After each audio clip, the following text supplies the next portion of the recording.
मतलब कमरे को वातानुकूलित करेगा। तो ये ज़्यादातर होटल लगता है, सिटी मॉल हुआ या मतलब वी मार्ट, बिग बाजार, मतलब बड़े बड़े शॉपिंग मॉल जो होते हैं उनमें लगाया जाता है, या बड़ी बड़ी बिल्डिंगों में लगाया जाता है, या तो होटल में लगाया जाता है। ज़्यादातर इसका यूज जो है विदेशों में होता है या मतलब बड़े बड़े शहरों में होता है। तो इसमें क्या है कि एक ही एसी के द्वारा मतलब बहुत सारे कमरों को ठंडा किया जा रहा है। अभी यहाँ तो केवल 8 कमरों का दिया गया है, लेकिन ये पूरे हॉल को और पूरे मतलब कैंपस को ठंडा कर सकता है, मतलब वातानुकूलित किया जा सकता है। इसके लिए क्या है कि जितना हमको रूम ठंडा करना है, जितना एरिया वातानुकूलित करना है, उसके एरिया को निकालेंगे, क्षेत्रफल निकालेंगे, उसके बाद उसके अनुसार उसका टन निर्धारित करेंगे, कितने टन का कंप्रेसर इसमें लगेगा। उसी के अनुसार condenser, compressor, filter, refrigeration control, evaporator, सारा चीज उतना ही व्यवस्था करके लगाएंगे। इसके बाद क्या है कि ये जो कंप्रेसर है, कंप्रेसर इसमें ओपन टाइप का कंप्रेसर लगेगा, या कम कैपेसिटी का रहेगा तो सेमी सील्ड कंप्रेसर लगेगा। ठीक है। तो इसमें क्या है कि यह भी कई प्रकार का होता है, जैसे तुम्हारा पैकेज टाइप होता है, सील्ड रूफ माउंटेड पैकेज होता है, हीट पंप एसी होता है, बहुत सारे टाइप होते हैं। इनमें भी कुछ सील्ड कंप्रेसर प्रयोग किए जाते हैं, कुछ सेमी सील्ड प्रयोग किए जाते हैं, कुछ ओपन टाइप प्रयोग किए जाते हैं। जैसे कोल्ड स्टोरेज है, वह भी सेंट्रलाइज एसी ही है। उसके बाद जो है इसमें जो कंप्रेसर है, ये अपने सक्शन लाइन से रेफ्रिजरेंट को सक करेगा, कंडेंसर को डिस्चार्ज करेगा। चूंकि कंडेंसर हैवी कैपेसिटी का है, इसलिए ये वाटर कूल कंडेंसर लगाया जाएगा।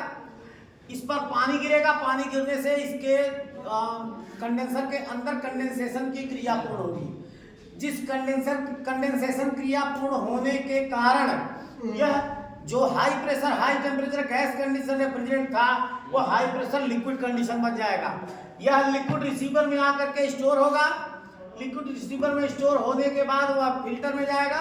लिक्विड फिल्टर उसको फिल्टराइजेशन क्रिया के द्वारा उसको छानकर शुद्ध करेगा, और फिर वह जाएगा एवापोरेटर रेफ्रिजरेंट कंट्रोल में। रेफ्रिजरेंट कंट्रोल एक्सपेंशन की क्रिया करेगा, और एक्सपेंशन क्रिया के बाद यहाँ पर कूलिंग प्राप्त होगा। अब यह कूलिंग एएचयू में प्राप्त होगा। तो सेंट्रलाइज एसी दो तरह की बनाई जाती है, एक मल्टी स्टेज और एक सिंगल स्टेज। तो जो मल्टी स्टेज है उसमें एफसीयू प्रयोग किया जाता है, और जो सिंगल स्टेज है उसमें एएचयू प्रयोग किया जाता है। अब जो एएचयू है, एएचयू में evaporator, defrost water outlet, defrost tray, fan motor, filter, air grill, उसके बाद जो है इसमें return air duct, cooling through air duct, जिसको SAD और RAD कहते हैं, मतलब सप्लाई एयर डक्ट और रिटर्न एयर डक्ट। जो सप्लाई एयर डक्ट है उसको कूलिंग थ्रू एयर डक्ट भी कहते हैं। ये हर कमरे में जाएगा, हर कमरे में जा करके एक छोटा छोटा ग्रिल उसमें खुल जाएगा, जिसको हम कहेंगे कूलिंग थ्रू एयर ग्रिल।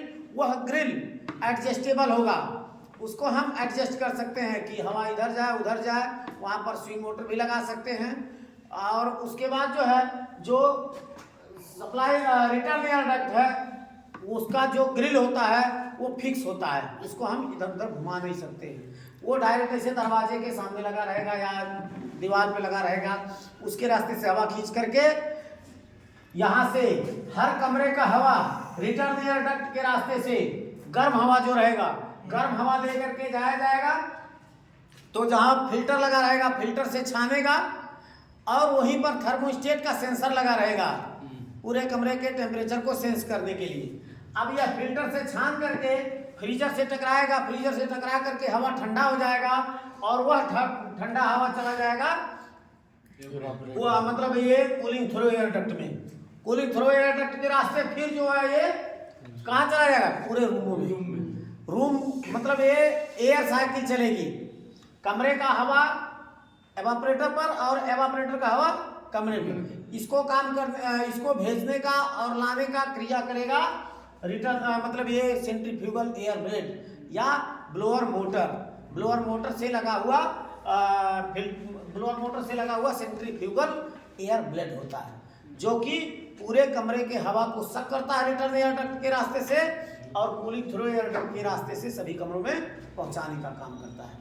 इस प्रकार जब ये पूरे सभी कमरों का टेम्परेचर एक समान मेंटेन हो जाएगा तो ये थर्मोस्टेट क्या करेगा, मशीन को बंद कर देगा और मतलब वहां पर कूलिंग होना बंद हो जाएगा और फिर उसके बाद जब कमरे का टेम्परेचर अधिक होगा तो फिर तुरंत ये थर्मोस्टेट इसको ऑन कर देगा।